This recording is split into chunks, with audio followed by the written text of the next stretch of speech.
Sir, സ്വാതന്ത്ര്യസമരകാലത്ത് മതത്തിന്റെ പേരും പറഞ്ഞ് പാകിസ്ഥാൻ വാദം സജീവമായപ്പോൾ മലബാറിലുള്ളവരും അതിനോട് വൈകാരികമായി യോജിച്ചിട്ടുണ്ടായിരുന്നു.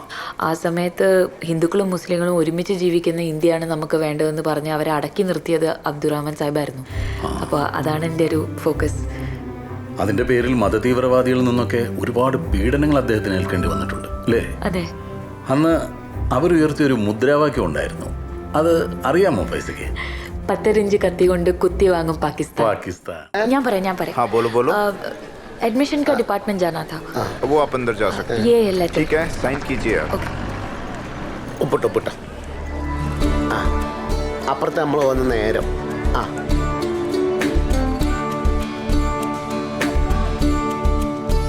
हाँ जल्दी करो। या you have to fill this first. Programme में सब आना, ठीक है? ക്ലാസ് റൂമൊക്കെ അവിടെ വെച്ചിട്ട് മൈജി. ये ठीक है ना? Fill this one, okay? Hi, may I help you? Hi. I've come for admission. Where do I go? Mobile number दे दो, यहाँ लिख लो। 98954 വാട്സപ്പ് നമ്പർ 72184. ആരും കേട്ടോ? Faiza Sufia. SUFIYA.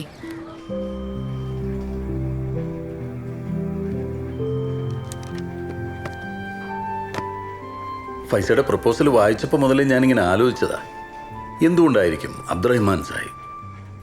സർ, ഞാൻ ജീവിതത്തിൽ ആദ്യമായിട്ട് വായിച്ച പുസ്തകം തന്നെ ഉപ്പൂപ്പ് എഴുതിയ സാഹിബിന്റെ ജീവചരിത്രമാണ്. പാലിയത്ത് ആലിക്കോയ മുസ്ലിയാരുടെ പേരക്കുട്ടി പിന്നെ ഏത് പുസ്തകമാണ് ആദ്യം വായിച്ചു തുടങ്ങുകയല്ലേ? ഇപ്പോഴും അബ്ദുറഹ്മാൻ സാഹിബിന്റെ വിഷയത്തിൽ എൻ്റെ ഫസ്റ്റ് റെഫറൻസ് ആലിക്കോയ മുസ്ലിയാരുടെ പുസ്തകങ്ങളാണ്.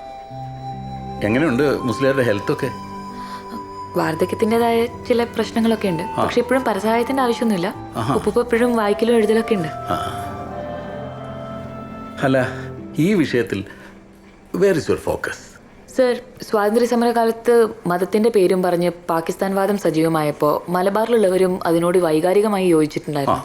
ആ സമയത്ത് ഹിന്ദുക്കളും മുസ്ലിങ്ങളും ഒരുമിച്ച് ജീവിക്കുന്ന ഇന്ത്യയാണ് നമുക്ക് വേണ്ടതെന്ന് പറഞ്ഞ് അവരെ അടക്കി നിർത്തിയത് അബ്ദുറഹ്മാൻ സാഹിബായിരുന്നു.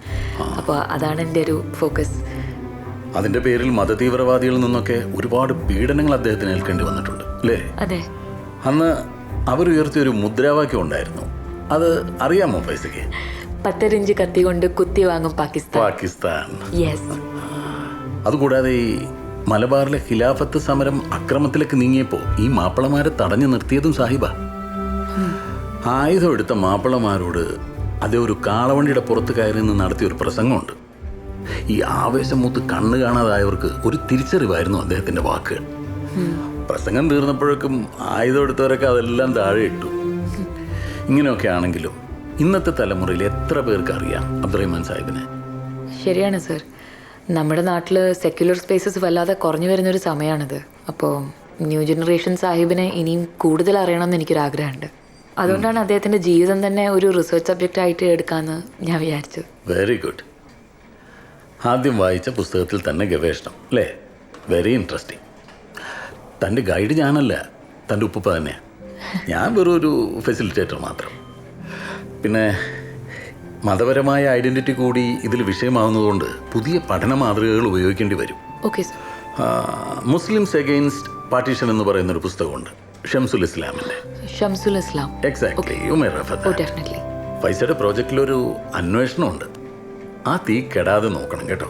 Sure sir. പിന്നെ ഗവേഷണം നല്ല പാടുള്ള പണിയാണ്, ഒറ്റയ്ക്കായിരിക്കും പലപ്പോഴും.